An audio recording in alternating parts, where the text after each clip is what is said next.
नमस्ते। थर्ड आई से मैं आनंद वर्धन इस समय पंजाब यात्रा पे हूँ और जहाँ से मैं ये आपसे बात कर रहा हूँ, पहले उसके बारे में बता दूँ, फिर इस यात्रा का, और आज थर्ड आई मैं इस विषय पे क्यों कर रहा हूँ ये बताऊँगा। ये गांधी जी के ही अनुयायियों द्वारा स्थापित आश्रम है, स्वाध्याय आश्रम बोलते हैं। हरियाणा के पानीपत जिले में पट्टी कला में है। सुंदर जगह, बहुत ही, मतलब आप आ जाइए तो आपको वातावरण में गांधी का कहीं ना कहीं याद आ जाएगी। ये मूल रूप से ओम प्रकाश तिरखा साहब इसके पृष्ठभूमि में रहे, और उस समय के जो पंजाब के जो सम्मिलित पंजाब था, तब ये पंजाब, हरियाणा, हिमाचल, ये सब एक स्टेट हुआ करता था। उसके जो उस समय के अध्यक्ष बोलते थे इन लोग, डॉक्टर भार्गव, उन लोगों के सामूहिक प्रयास से ये आश्रम स्थापित हुआ। और आज भी मतलब आश्रम है। इसमें सिर्फ दिलासे वाली बात यह है कि एक तरफ सर्व सेवा संघ बनारस में बुलडोजर चल रहा है, तो यहाँ अभी तक बुलडोजर नहीं चला है। मैं पंजाब यात्रा की थोड़ी बात आपसे कर लूँ। हम लोग 12-13 दिसंबर को एक सेवाग्राम में देश भर के गांधीवादी लोगों की मीटिंग हुई। मुझे भी निमंत्रण था। मैंने कहा मेरी क्या जरूरत, आप जो बताइए वो मैं कर दूंगा, लेकिन मुझे इसरार करके बुलाया गया। और फिर ये हुआ कि आज देश में जिस तरह की विचारधारा चल रही है, और जिस तरह से गांधी के जितने इंस्टीट्यूशंस हैं, गांधी के जितने जो उन्होंने बनाए थे उस तरह के विचारों को प्रदान करते हैं, उसके ऊपर बिल्कुल ठीक से नजर है एक एक आरएसएस की विचारधारा की। और वो लोग इसको किसी भी तरह से गांधी की विचारधारा को के सामने अब खड़े हो गए। तो ये लगा कि भाई ये विचारधारा जिस तरह से चल रही है और जिस तरह से देश का जो जो हमारी नजर में नुकसान हो रहा है वो ठीक नहीं है। चाहे वो हमारा फंड वो हो, चाहे हमारा बेरोजगारी हो, चाहे गरीबी हो, चाहे महंगाई हो, चाहे जो भाईचारा हो आपस का। गांधी जी तो कहते थे ईश्वर अल्लाह तेरो नाम। हमने तो यही भजन सुना था गांधी जी का। तो आज जैसे पूरा मैं हम लोग यहाँ पहुंचे, एक छोटा मोटी मीटिंग भी हुई, और ये यात्रा का उद्देश्य ये है कि हम लोगों के बीच जाएं, थोड़ा उनकी बात सुने, समझें, और साथ में थोड़ा ये भी बताएं कि 2024 में आप अपने मत का जब प्रयोग करिए तो आपको एक जागरूक नागरिक की तरह आपको ये देखना है, क्योंकि इस देश में अंबानी जी का मत और मेरे ड्राइवर का मत दोनों बराबर है। इस देश के लोकतंत्र, इस देश की आजादी में, इस देश के लोकतंत्र ने, इस देश के संविधान ने हमें ये हक और ये ताकत दी है कि चाहे वो देश का सबसे अमीर आदमी हो और चाहे वो सड़क पे झाड़ू लगाने वाला व्यक्ति हो, दोनों की हैसियत उस वोट के जरिए बराबर है। अब जैसे मैं हर बार इसमें कहता हूं कि भाई मैं पूजा पाठ करने वाला हिंदू हूं, लेकिन मुझे ऐसा लगता है कि जो मेरे मेरे जो राष्ट्र का मेरा सबसे पहला ग्रंथ, धर्म ग्रंथ है, वो मेरे लिए मेरा संविधान है। मेरा संविधान मुझे इंसान बनाता है। मेरा संविधान मुझे ये ताकत देता है कि मैं किसको चुनूं, किसको ना चुनूं।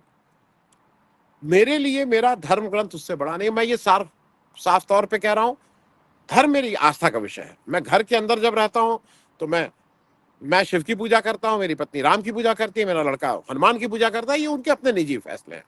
मेरे घर में कुछ लोग पूजा नहीं भी करते, लेकिन वो हिंदू फिर भी है।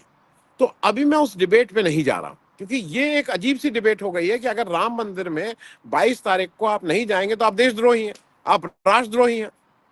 अरे भाई, जीवन भर मेरे घर में बहुत से मेरे भाई बहन हैं जो वो नहीं गए, लेकिन मैं जाऊं चाहे ना जाऊं, मंदिर जलाए जाऊंगा तो हिंदू ही होके जिंदा हुआ हूं, हिंदू ही होके मरूंगा। मैं इस बात को इसलिए कह रहा हूं कि ये बात जरूरी है समझना। हमें अपने मुख्य मुद्दों से भटकाया जा रहा है। हमें कहाँ ले जाया जा रहा है? हमें ले जाया जा रहा है कि नहीं, अब आप जरा देखिए, हम 5 ट्रिलियन की इकोनॉमी हो जाएंगे।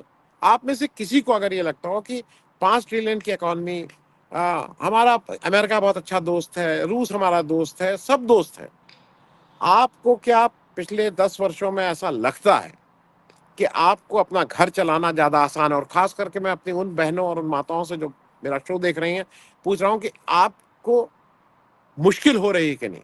और उस मुश्किल की कटौती मैंने आज किसी से पूछा, और मैं यहाँ पूछा, और वो मुझे इसलिए लगा, मैं जब पढ़ता था तो मैंने एमए और बीए जब किया था तो मेरी 15 रुपया फीस महीने की थी। मैं भाई बहन दोनों साथ थे तो एक की 7.5 पड़ती थी। मैंने 180 रुपए सालाना में 360 रुपए में बीए और एमए कर लिया। मैंने किसी एक बहुत यंग लड़की थी, मेरी लड़की की उम्र की महिला थी, बच्ची थी, उससे पूछा, उन्होंने कहा कि मैंने तो 15,000 रुपए 2 साल में लगे, मैंने एमए कर लिया। मैं जहां खड़ा हूं उससे 20 किलोमीटर पे अशोका यूनिवर्सिटी है, और मैं ये पहले भी गया, अशोका यूनिवर्सिटी का आप गूगल खुद खोल लीजिए, बीए 4 वर्ष का, 1 वर्ष की फीस 11-12 लाख रुपए, 1 वर्ष की फीस। 4 वर्ष में आप 48-50 लाख केवल ट्यूशन फीस देंगे, हॉस्टल में रहने का खर्चा अलग है, खाना पीना अलग है। तो ये कौन सा भारत हम बना रहे हैं? ये कौन सा भारत हम बना रहे हैं? आज आज लोगों को बोलता है कि T3 में बहुत वो है, हवाई जहाज में बहुत दिक्कत हो रही है, और हमें ट्रेन में बैठने के में एक टिकट खरीदने में भी दिक्कत है। कि किस भारत की हम लोग बात कर रहे हैं? तो मुझे जो बार बार एक चीज लगती है, अच्छा एक और चीज कहते हैं, मैं इसलिए इस बात को कर दूं कि हम लोग, ये टैक्स पेयर मनी है। टैक्स, आपकी जानकारी आपको भी पता होगा, इस देश का टैक्स जो है, जो जीएसटी जिसको बोलते हैं, वो सबसे गरीब आदमी जो जो सड़क के किनारे गिट्टी तोड़ रहा है, उसकी अपनी कुल कमाई का हमसे और आपसे ज्यादा टैक्स देता है, कुल कमाई के प्रतिशत के हिसाब से। इस देश के कुल जो जीएसटी है, जो पिछले 2022 का था, 14 लाख कुछ हजार करोड़ था, उसमें से 64% टैक्स जो है वो समाज के सबसे नीचे के 64% लोगों ने इस देश के उस 70% टैक्स दिया है। और जो सबसे अमीर हैं, जो अपने को बार बार कहते हैं हम tax payer money, tax payer money, उन लोगों ने टोटल 3% टैक्स दिया है जीएसटी का, टोटल 3%। ये कौन सा देश है? ये कौन सा देश है भाई? और उसके बाद टैक्स पेयर मनी। आज मुझे मुझे तकलीफ इस बात की होती है हरदम कि आज मेरे घर का मेरा कोई लड़का, मेरा कोई भतीजा, मेरा कोई भांजा, वो बेरोजगारी की कगार पे है। वो बेरोजगारी की कगार पे है, उसको दिक्कत होती है बेरोजगारी में, उसको नौकरी मिलेगी कि नहीं मिलेगी ये नहीं पता है, उसकी नौकरी रहेगी कि नहीं रहेगी ये उसको नहीं पता है। मतलब आपके और हमारे घर में बेरोजगारी सामने दिख रही है, लेकिन फिर वही खुश है, क्योंकि भारत के 140 करोड़ में अगर 14 करोड़ लोग खुश हैं और 126 करोड़ लोग खुश नहीं हैं, तो ये दायित्व है इस देश के नेतृत्व का, जिसके भी जिम्मे ये है कि इस पे कुछ करे, और अगर नहीं कर पा रहे हो तो उनका हटना जरूरी। तो पंजाब यात्रा मूल रूप से इस बात के लिए है। आज हम यहाँ हैं, फिर रात में चंडीगढ़ रुकेंगे, कल चंडीगढ़ में लोगों से मिलेंगे, परसों फिर गुरदासपुर है, जम्मू है, अमृतसर आएंगे, फिर जलंधर है। ये लोगों के बीच जाने की बात है और समझने की बात है कि भाई महंगाई मुद्दा नहीं है, पढ़ाई मुद्दा नहीं है। आज आप मुझे ये बताइए, हम और आप जब बड़े हो रहे थे, आप क्या पानी का पैसा देते थे? क्या आप हवा का पैसा देते थे? आज आप पानी बोतल पी के, ये गरीब आदमी के घर में भी शुरू हो गया, पानी की बोतल आती है। आज आज आप एयर प्यूरिफायर लगाए हुए हैं, क्योंकि दिल्ली में, मैं जब दिल्ली पहुंचा हूं, दिल्ली में सांस लेने लायक नहीं है। आप रह जाइए दिल्ली, दिल्ली के जो लोग हैं, हर दिल्ली के लोगों की एवरेज आयु साल 2 साल तो घट ही गई है। अगर वो 80 साल जीने वाले थे तो अब 78 साल जिएंगे, ये उनको भी पता है, करें क्या, मजबूरी है। अगर अगर जीवन यापन करना है, परिवार को पेट पालना है, तो आपके को आके ऐसी जगहों पे रहना हो। किसकी जिम्मेदारी है? क्योंकि क्योंकि इस यात्रा का मूल उद्देश्य यही है कि 3-4 बातें हैं। और एक बात और, मैं इस बात को इसलिए कह रहा हूं कि मैं हरियाणा की जिस पवित्र धरती पे खड़ा हूं, यहां से कुछ ही दूरी पे रेवाड़ी है, और ये बात मैं फिर से कहूंगा, लोगों को बुरा लगेगा, 62 की लड़ाई में, रेजांगला में, मेजर शैतान सिंह के नेतृत्व में इसी रेवाड़ी के अहरों ने 114 लोगों ने शहादत दी थी, और सामने 1700 चीनियों को मारा था। और ये जानते हुए जब लड़ाई शुरू हुई थी कि हम में से कोई बचेगा नहीं, उन्होंने शहादत दी। वो जो मेजर शैतान सिंह का जो शहीद स्मारक था, जहां पे वो शहीद स्मारक था, इस देश के निजाम ने उस शहीद स्मारक को बफर जोन बना दिया। वो शहीद स्मारक उठा के अब पीछे कर दिया गया है, और देश से झूठ बोलते हो। वहां 2 स्मारक बने थे, वहां एक स्मारक बना था जहां मेजर शैतान सिंह का शाही शहीद वो जो जब शव पाया गया था, जिस चौकी पे वो लड़ रहे थे वो था। और दूसरा जो 96 इस रेवाड़ी के अहरों के उन जाबाजों की जो जब शव मिले थे उनका लाके अंतिम संस्कार ब्रिगेड हेडक्वार्टर में 26 किलोमीटर पीछे किया गया था। एक शहीद स्मारक वहां बना था। 26 किलोमीटर वाला तो है, तुमने उसको बफर जोन बना दिया। अब वो चीन, हम वहां जा नहीं सकते, वो हट गया है वहां से। ये कैसे हो सकता है? अग्निवीर, मैं इस बातों को इसलिए कह रहा हूं कि अग्निवीर का हरियाणा और पंजाब और हिमाचल एक बड़ा प्रदेश है जहां लोग फौज में जाते थे। ये 4 साल वाला फौज तुमने क्या किया? और उस फौज का एक जो सबसे बड़ा नुकसान आपने किया है,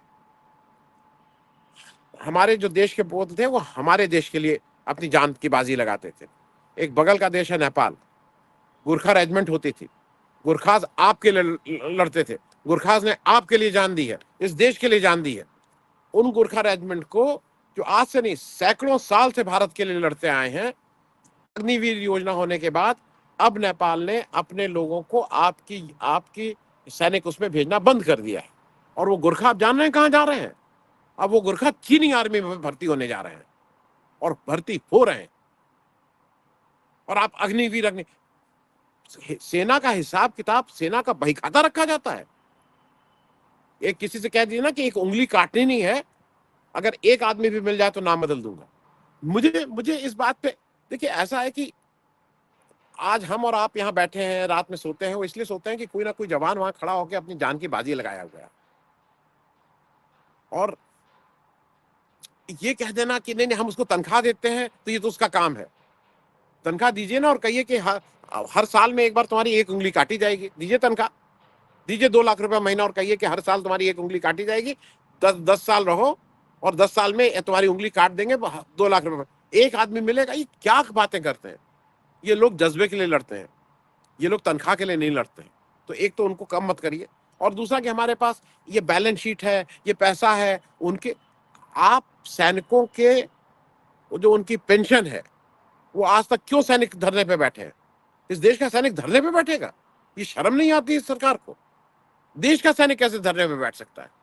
मजदूर ठीक है, मिल ठीक है, आपने किसानों को धरने पे बिठाया, 700 से ज्यादा किसानों ने शहादत दी, और झूठ बोला किसानों के साथ कि हम तुम्हारा एमएसपी की कमेटी बना रहे हैं। कमेटी बनी? मैं ये पूछने आया हूं पंजाब के लोगों से कि आपने तो धरना वापस ले लिया था।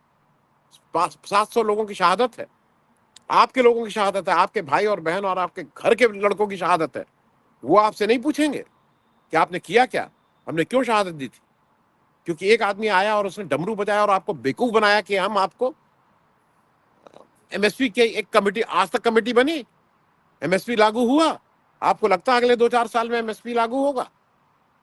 बड़ी बड़ी बात करने की बात होती है। इस यात्रा का मूल उद्देश्य है कि हम 5-6 दिन इस पे चलेंगे, क्योंकि इलेक्शन में अब 90 दिन बचे हैं। हो सकता है जैसा लोग कहते हैं कि नहीं नहीं वो तो कुछ नहीं है, इंडिया तो बहुत ही खराब कर रही है, इंडिया तो हार जाएगी। इंडिया अलायंस हार सकता है, इलेक्शन है, और हम सब लोगों को जो भी इलेक्शन का हो उसको बिल्कुल जनमत का सम्मान करना चाहिए। लेकिन उसको करने से पहले एक बार ये भी याद रख लीजिएगा, इस बार वोट देने से पहले, कि आप किस तरह का समाज, किस तरह का नेतृत्व, किस तरह का सरकार चाहते हैं। बहुत बहुत धन्यवाद। Thank you so much.